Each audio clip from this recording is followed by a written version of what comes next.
My name is Soraya, and you are listening to Wild Roots.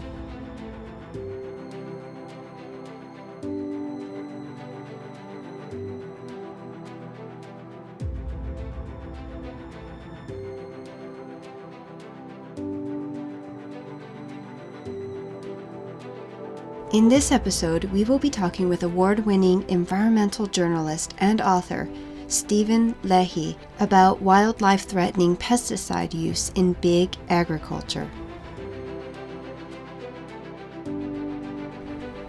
Stephen has been covering international environmental issues for more than 25 years.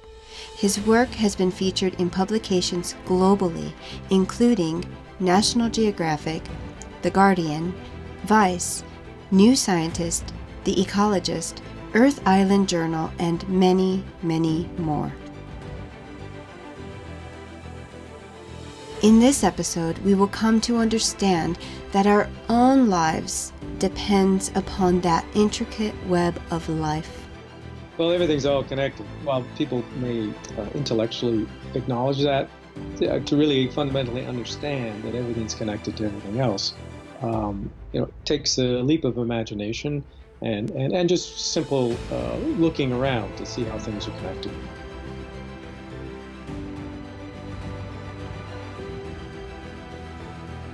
Join us as we discuss how increased pesticide toxicity affects wildlife and, ultimately, the food we need to survive.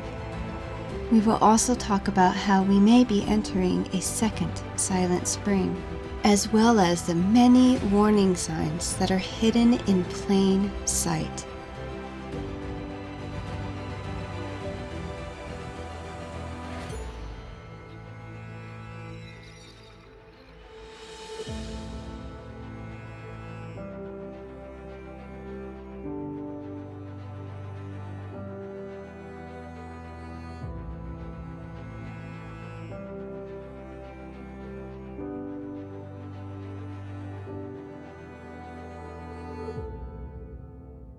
Hi, I'm Stephen Leahy. I'm an environmental journalist based just outside of Toronto. I cover global environmental issues for National Geographic, Vice, The Guardian, and Manga Bay. So the National Geographic article that you recently wrote, in which you describe an insect apocalypse that we are currently experiencing, is the one that really caught my eye. You described that bees, butterflies, and other very important pollinators are essentially under attack by the very plants that they are feeding upon. Could you describe what is happening here? So what my article in National Geographic talked about was an increase in toxicity of the pesticides used in the U.S. over the last 25 years. The amounts are actually less in terms of poundage or tonnage. The toxicity is much higher than it was 25 years ago because this new class of insecticides called neonics. Neonics are a new class of insecticides that are disrupt the nervous system of insects. They've been used about 25 years now. And there's 6 or 7 different types, but they all have the same mechanism, disrupting the nervous system of an insect. They're also different because they are what's known as a systemic insecticide. So it means that when they're either sprayed or if they're coated on a seed, all the tissues of the plant will incorporate the toxin. And so any insect that comes by and nibbles on any part of the plant will be exposed to the toxin. I truly feel like these kind of headlines dealing with insect loss, pesticide use, and things like that are the type of headlines that people might brush off because, well, who cares about insects for one thing? But this is truly a serious topic. Basically, if you eat any food at all, this is something that affects you. Yeah, 1/3 of all food is pollinated by insects. So if we lost these pollinators, monarchs and other butterflies amongst a number of other species, then we would lose 1/3 of our food crops, which would be obviously a disaster for humanity. The other thing that isn't always well understood is insects are a key part of the global ecosystem. A lot of things like soil health is utterly dependent on insects. And this is a very intricate web of life that we are fortunate to be able to live with. And insects are a key part of that intricate web. So I think largely people underestimate, really truly underestimate the amount of life that's being lost. I just recently interviewed Paul Bogard, for instance, on his book, The Ground Beneath Us, and the loss of life is truly massive. It's profound, just in the soil's biota. Because of the many symbiotic relationships between species, not only insects are being hit hard, but birds and even bats as well. As simple as this may seem to you or me, maybe we can talk about why this too is very important. So there's been an overall decline in insects, and I think most people who've experienced driving through the countryside before these neonics were used, that your windshield in summer would be splattered with dead bugs. That was normal and doesn't happen anymore. And that means, that's a crude measurement of seeing there's a massive change in the numbers of insects. And this has been documented in other ways. So, for instance, the insect-eating birds are suffering the sharpest declines of all species of birds, bats included, because they depend entirely on insects. But also other species of birds, pretty well all birds, eat insects at some point in their life cycle. So insects are a key part of keeping our birds with us. So, if you think about the Rachel Carson's original book, Silent Spring, part of that was about we need insects in order to have birds, to have that bird song that we all love in the spring. We have to have insects as well. So, according to the facts, would you surmise that we are in fact entering a second silent spring?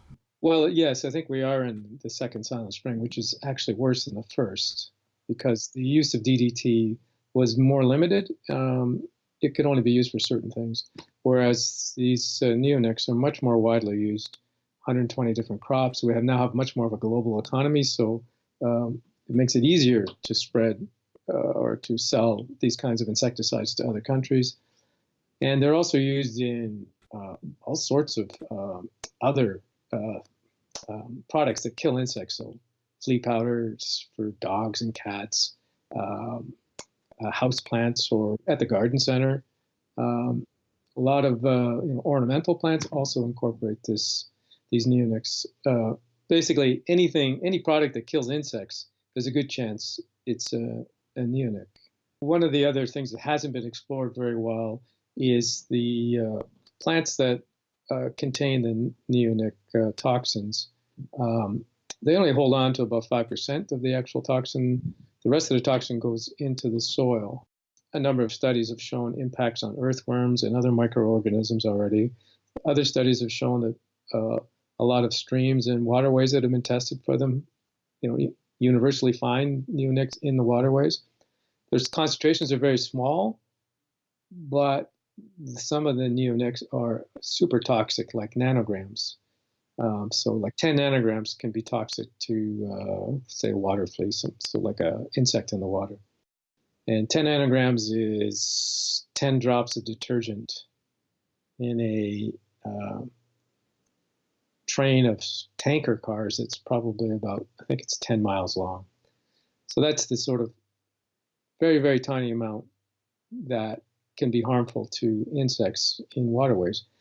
And as I say, studies have shown this stuff does move around, and it has a half-life of, can live. The neonic toxin can continue to kill insects for up to 3 years. So neonics have actually been banned in certain countries. The European Union has banned all use of it in the open, in the fields, last year. Italy banned neonics 7, 8 years ago, and within a few years, they saw a big improvement in their insect populations, and no loss, no decline in their yields of crops. So it's actually not really necessary for most agricultural production. Ontario, where I live, banned one of the major neonics 2 years ago. And this is the first year, just actually a recent report has found a big increase in monarchs, um, other butterflies, and fireflies. I've had lots of people say to me, "Oh my God, I haven't seen fireflies in years." Yeah. I also recognize that really dramatic change in firefly population, and it's so sad because they were such a memorable part of my childhood. And going back to what you mentioned about the bugs on the windshield, I mean, that's something that I almost never have to do anymore.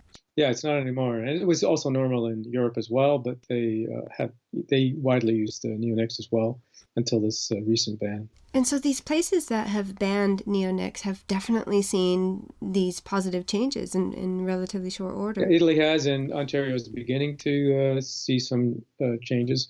It'll take a couple of more years to really know for sure, but that's, I suppose, the good news is that the insect species can bounce back if we stop applying the toxin. Listening to these facts reminded me of the many frustrations I felt as a youth concerning the environment. It seemed so obvious, and yet the world still seemed to be operating in much the same way as before, despite the alarming facts. According to a global study reported by the Center for Biological Diversity, not only are neonicotinoid pesticides failing to produce better crop yields, they are incredibly destructive to the natural world. They are truly unsustainable and directly threaten our global food supply. It just seems like what is necessary to combat this is just to stop using these chemicals. So I really fail to understand why this is so difficult. Yeah, and farmers I talk to, the researchers who work in agricultural systems say these things aren't even necessary. In fact, if anything, they're harmful because key part of having a healthy crop and a highly productive land is the microorganisms and organic matter in your soil. So if you have healthy soil, which means lots of microorganisms, then you can grow all sorts of crops. You can grow them well. They're much more resilient to disease, to drought, and other impacts. So it's a win-win. Stop killing pollinators by using neonics and improve your soil health at the same time. And farmers will be much further ahead, and then they won't be wasting as much money either buying these expensive chemicals. The fact that they are just not even necessary is frustrating. Yeah, I think it's some of its education system that's kind of mechanistic. It thinks of things, as factories. Thinks of soil and food production as it being a factory, and that's of course completely the wrong frame because it's nothing like that. And the recent intergovernmental panel on climate change just did a report on land use and food, and they absolutely endorse the more organic agroecological approach to farming, and they disavowed the use of most chemical pesticides as not only harmful for the environment, but also just a bad way to grow food because it's completely unsustainable. It truly is a lose-lose situation to use these chemicals in the first place. And so what is it that policymakers can do to actually to curb this? Yeah, there's lots that could be done. The EPA could restrict its use, but that doesn't seem to be happening in this environment. States could probably take some actions themselves about restricting the use. I'm not aware of any states that have taken that approach. It's kind of up to the public to insist on this. I mean, it's kind of contrary to many of their policies that we have currently either at the state or local level, to do what we can to enhance pollinator habitat. Yeah. That's not going to be any good if most of the habitat that's left is too toxic for pollinators to survive. So we have to do both. We have to provide the habitat and reduce the use of these toxins. There's another study that I was shocked to find out about. It had to do with white-tailed deer. Oh.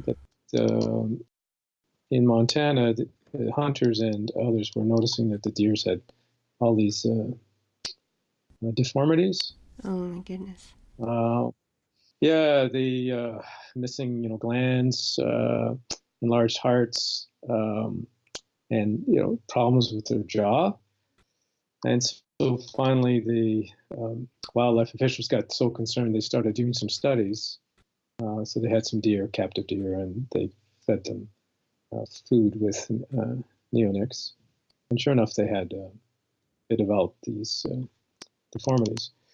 And then they correlated that to the wildlife populations. The hunters provided the organs and other parts, and they found some of these wild deer, these wild white-tailed deer, had higher levels than the researchers have been feeding to the captive deer. Oh, geez. So it meant no more evidence that these neonics don't stay on the farm where they're being used. Right. And migrate into the wider environment. Mm-hmm.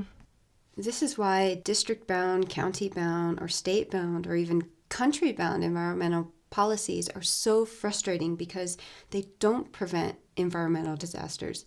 Nature doesn't work that way. I mean, nature doesn't have set perimeters in accordance with our many, many man-made boundaries.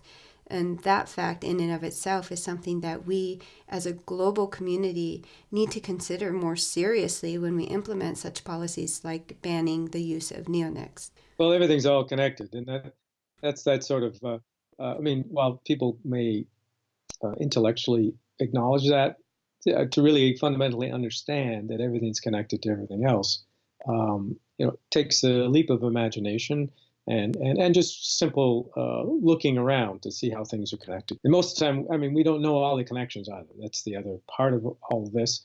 So as you mentioned about soil biota, so things living in the soil, there's thousands, hundreds of thousands of species in a shovelful of dirt, and we've only identified a few of them.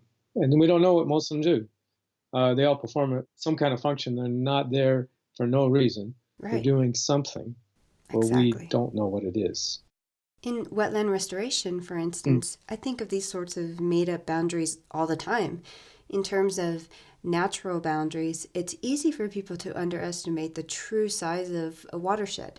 For instance, people may think that the watershed is limited to perhaps the water line, but the greater watershed is usually much broader than people sometimes realize. Yes. And it takes a trained eye to see that sort of broader picture across the landscape.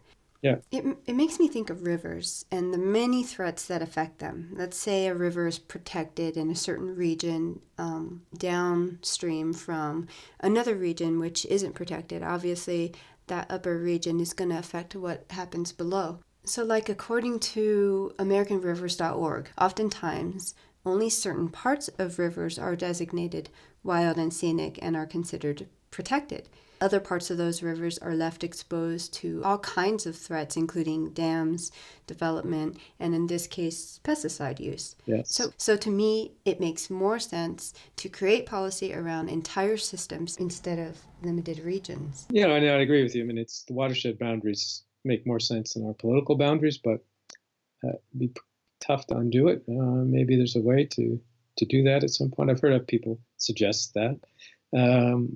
It certainly makes a lot more sense in many ways, but at least it would help for folks to really understand that that's the really important boundary. The political boundaries are just something humans made up. Exactly. So thank you for sharing your work with us. And in closing this interview, I would like to know if you could share a special connection or experience that you have made in nature or with an animal. Yeah, it's a tough one because I've had lots. I don't think. Well, first of all, I'm not going to rank them because that doesn't Mhm. make sense. You can't rank these. But I will say, last week I was on a lovely, well, it's called the Salmon River in central Ontario. So it wasn't a lake, it was a river. And I was canoeing at dusk. The light was beautiful. It was a clear night. And in the distance, I saw some loons. And so I just let the canoe drift, and a pair of loons, they drifted over towards me, and we had a lovely time together, very close proximity.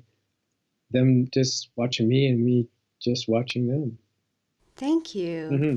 I never get tired of listening to the responses to that question. And again, that is the essence of Wild Roots, is just to have people to remember those moments and their connectivity to the world around them wherever they are. Oh, well, yeah, that's a good question to ask. Well, I'll have to fit that into one of my, although my writing tends to be a lot less about that kind of nature experience, more about the hell's going wrong, which frankly is kind of depressing after a while.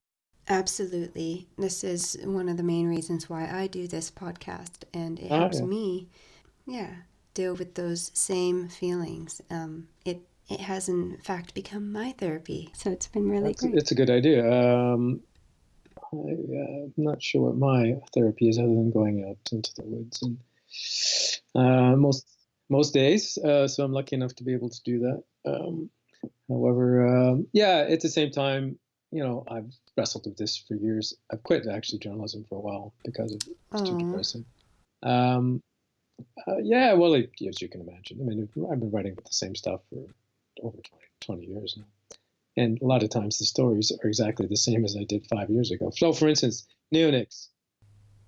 I wrote like 5 stories about neonics 5 years ago for different publications, not National Geographic, but yeah, when I was going through my files, I went, "Oh, really? We're still, we're still there. We haven't actually moved off that." I mean, mind you, the Europeans did move on it, and Canada did move a little bit. So, um, but a lot of this stuff isn't particularly new, I guess, is what I'm saying, and so right. that's where it can be depressing when the evidence is quite clear Mm-hmm. that there's harm that can be challenging. So, As a youth, yeah, I saw these things as very solvable problems, yeah. and having sort of a naive childhood faith in those in control around me, that they surely too see these things happening and would do something to correct them. So I know a lot of people sympathize with that same realization, that there hasn't been the changes we all know need to happen, and it's truly frustrating. No, it definitely hasn't been that way. And in fact, as we've seen with the rise of the youth movement in Mm-hmm. climate action, that's what it's going to take. It's going to take the 10 and 12 and 14-year-olds saying, yeah, no, we want changes now. I'm not waiting until we're adults um, because A, the issue is too urgent, and B, you guys are not going to act. You're not acting. And we have no faith that you will act. Yeah. So, yeah, that's and the other thing too is youth is more interested in change, more willing to change. I think as a rule, like when I talk about, I do a lot of talks for different groups, and yeah, when I raise some of these things, what needs to be done, I see a lot of nodding heads amongst the younger members of the audience, and whereas the older ones want to challenge whatever facts I'm providing. You are not alone, definitely, and frankly, I think those your views are more widely um, accepted than you ever expect. However, this is back to more of a media question. Why isn't part of the dominant narrative in the values of our society around Yeah. media? That's changing. I just saw the British one of the major networks saying they're going to lead every evening news program with a climate story. Awesome. Yeah. And they've put money into it. They're sending people to different parts of the world to explore climate impacts in different nations as well as in the UK. But yeah, that's a big. And there's another movement amongst coming out of New York to get media outlets to sign up to a pledge, basically saying they're going to dramatically increase their climate coverage. And I think there's 50 or 60 publications, and I don't know if any of the big US networks have signed up yet, but it's starting to take off, that sort of idea. So those are, notes of hope. Yeah. Thank you so much for taking the time to speak with me, and thank you so much for what you do. You're welcome. It was a nice discussion, and good luck. As I edited this episode, I could hear birds outside. And looking out my window, I spotted a yellow butterfly fluttering by. I'm grateful for these sounds and sights. For me, they are far from mundane and represent the health and richness of nature. But more and more, the evidence is far too clear. We must take a closer look around us. It is a world of life in which our lives depend. As Rachel Carson once said, in nature, nothing exists alone.